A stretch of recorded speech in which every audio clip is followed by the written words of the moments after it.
ఇప్పుడు సోషల్ మీడియాలో పోస్ట్స్ అనేది ఎలా కంట్రోల్ చేస్తారు? ఓకే, ఒక బేసిక్ అండర్స్టాండింగ్ నాకు ఉన్నది, ఏదో అబ్సినిటీ ఉండకూడదా లేకపోతే ఇదా అదే ఏదో there are some things I understand.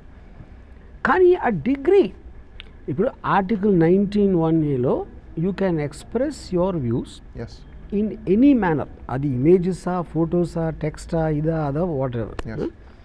I also understand ఏదో రీజనబుల్ రిస్ట్రిక్షన్స్ ఉండాలి. రీజనబుల్ రిస్ట్రిక్షన్స్ అది చెప్పండి నాకు ఒకసారి. నేను ఎప్పుడో 1 year బ్యాక్ ట్వీట్ పెట్టానో లేదో నాకు తెలియదు, అది 1 year బ్యాక్ అని చెప్తున్నారు, నా దాంట్లో ఉందో కూడా లేదో నాకు తెలియదు. దీన్ని బట్టి ఈ రోజు నిద్రలేసి మనోభావాలు దెబ్బతిన్నాయా అనేది మీ మెయిన్ క్వశ్చన్.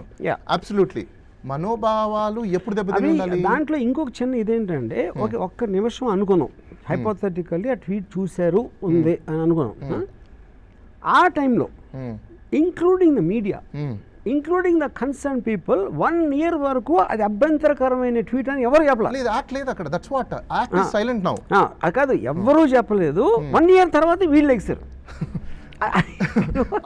ఇక్కడ అక్కడే సార్ మెయిన్ టెక్నికాలిటీ పాయింట్స్ ఏంటంటే డిఫెన్స్లో వచ్చేది మీకు 1 year నుంచి జరగని యాక్ట్ ఏదైతే ఉంటుందో, అందుకే మీకు ఎప్పుడైనా మీరు చూసారో లేదో లా అండ్ ఆర్డర్లో 144 సెక్షన్ అంటారు. రీజన్ ఏంటి అంటే prohibit to do any certain offences, అంటే ముందు పీస్ అండ్ ట్రింక్వాలిటీని చేయడం కోసమే they will stop A people not ఒక గ్రూప్ గ్యాదర్ చేస్తారు. అంటే దేనికోసము ఒక యాక్ట్ ని చేయకుండా, సో నెక్స్ట్ అనేది ఒక యాక్ట్, ఒక క్రిమినల్ అఫెన్స్, ఒక మాబ్ వచ్చి డిస్టర్బెన్స్ చేయకుండా ముందే ప్రొహిబిట్ చేయడం. సో ఇక్కడ ఏమైంది, మీకు యాక్ట్ అంతా అయిపోయింది మీ దాంట్లో, 1 year అయిపోయింది, there is no act, there is no offense, nothing came out of that, nothing came out. So that means what? It is nothing an offensive, it is already silent, it's a dead actually. So your intention ఒకవేళ suppose అనుకుందాం for example, మీరు అలాంటి పోస్టులు కానీ అలాంటి క్యారికేచర్లు కానీ జనరల్గా ఎవరైనా ఎందుకు పెడతారు? మీడియా వాళ్ళు కానీ, సోషల్ మీడియాలో కానీ, అదర్వైజ్ ఇంకో ఎనీ ఎక్స్ప్రెషన్స్, ఇప్పుడు మీరు అన్నారు కార్టూన్స్లో కానీ ఇంకోటి కానీ, ఒక వ్యక్తిని అలాంటి క్యారికేచర్స్ కానీ మీన్స్ కానీ లేకపోతే ఇంకోటి కానీ పెట్టడం దేనికోసం అంటే ఒకటి వ్యూస్ రావడమో లేకపోతే అటెన్షన్ తీసుకురావడమో, అదర్వైజ్ లేదంటే లైక్స్, డిస్లైక్స్, లేకపోతే షేరింగ్, ఇంతకు మించి నథింగ్ ఎల్స్ దెన్ అది ఉండదు.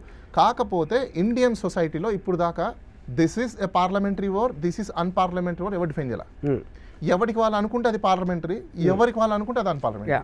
మీరు నన్ను మంచిగా పిలిచినా if I feel it's a good word, if I'm not feel it's a bad word. How come it is decided this is a crime or this is offense? There is no definition. ఇప్పుడు ఇదే context లో okay we understand lot of people feel social media is going too much. మరి విపరీతంగా రెచ్చిపోతున్నారు, చెలరేగిపోతున్నారు, అడ్డమైన అన్ని అంటున్నారు. For example నా case తీసుకోండి, నన్ను ఇప్పుడు మొన్న కేసు బ్రేక్ అయిన తర్వాత నా మీద hundreds of memes వచ్చుంటాయి.